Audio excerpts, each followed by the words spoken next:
to the Little Blue Vlog. It's Jem here. Thank you for joining me. I hope you are well, and thank you for clicking on this video about my first week as being an outpatient or being a part of the acute day services at my local mental hospital.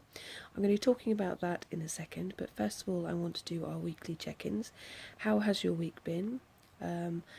Because of my being at my local mental hospital, I wanted to talk about anyone that has been. I want you guys to tell me when you have been put, or when you've been put in hospital. That doesn't sound right. When you've gone into hospital, whether it be an inpatient or an outpatient. How long did you stay? How long were you in their care? What was it like? Were you sectioned, or did you get a referral? Tell me anything, and also tell me how your week has been, so I can always, as always, live vicariously through you guys, especially if you've been doing some fun stuff.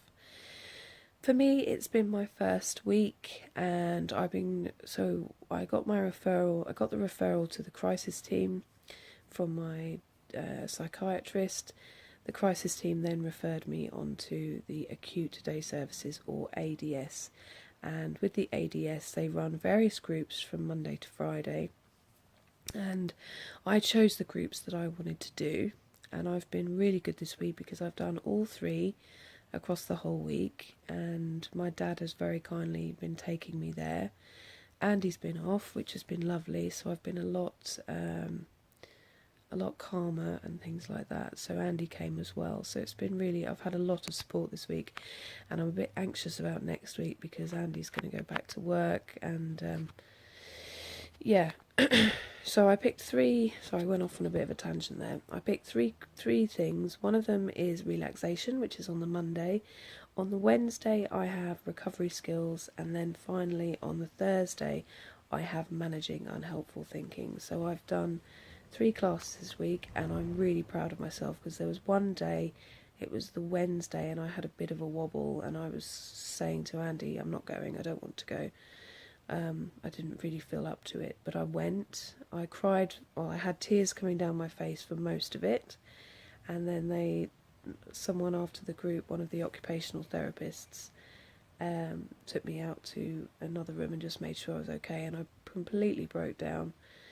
We were going through the setting goals and things like that, and I said to myself in my head, I can't believe I'm back here again.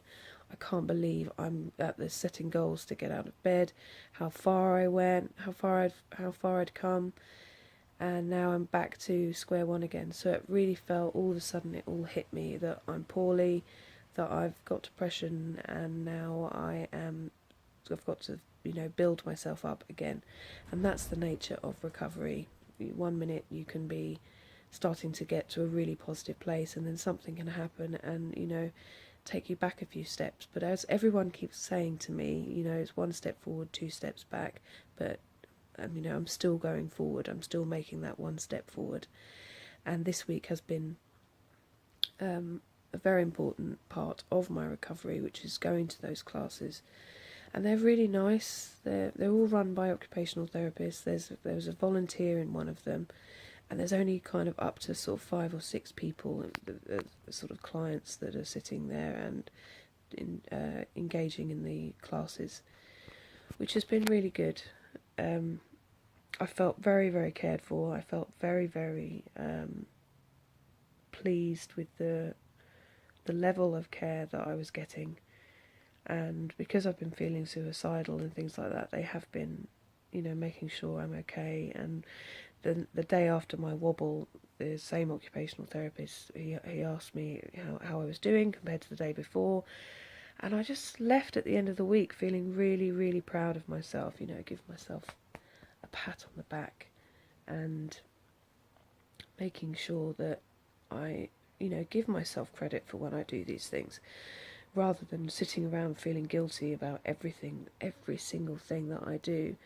I'm trying to get that positive self-talk, but when you're feeling so depressed, as you guys probably know, to have that self-talk is really, really, really hard. So I'm trying, I'm doing all I can to keep going. So I've got another 3 weeks at the acute day services, and it's hard going to the mental hospital. You know that there's a lot of poorly people. I saw a poorly girl in reception, and she was talking about her feelings and things like that, and she was in severe distress. So it's not the easiest thing to go and be in a class with people, but it has been something that I've ended up feeling less alone. I've felt less alone with my thoughts. There was a lady that was in 2 of my groups last week, and she was saying she's just lost who she is, and she's struggling. She can't feel like she's not feeling like she used to feel. God, I can't speak. And that made me quite emotional, because I was kind of thinking, well, that's exactly how I feel, and not that I want anyone else to feel that way, because I don't, but it does help. So it's been an okay week for me. I'm really proud of myself. I'm proud of you guys for getting through this week as well. We're all doing it together, and I want to hear especially how your week has been. And before I go, I have finally got a care coordinator at my local mental health clinic, and so far she seems the best one I've ever had. She called up a couple of days ago and said that she wanted to meet me. She's my new care coordinator, and she said, "How are you feeling? Are you still feeling suicidal?" And I said yes, and she said, "I'm going to come and see you next week. Are you okay to come? Are you okay for me to drive, or do you want to come to see me?" And I was like, "Yeah, you can come to me. That would be really, really great." And she seems really good. So fingers crossed. I don't know whether she'll be a CPN or an occupational therapist or a social worker. I've had different ones in the past, so it'll be interesting. But apparently she's new, so I'm hoping that she'll have a fresh perspective on my care, and we can work together to make me feel a lot better. So take care. Let me know, as I always say, let me know how your week has been. It's great to hear from you guys. And make sure you're being kind to yourself, and make sure you're taking your own advice sometimes, and not giving loads of advice out and not taking it. So we need to be strong in ourselves so we can be strong for other people as well. Thanks for watching. Please like and subscribe if you haven't already, and I will see you next time.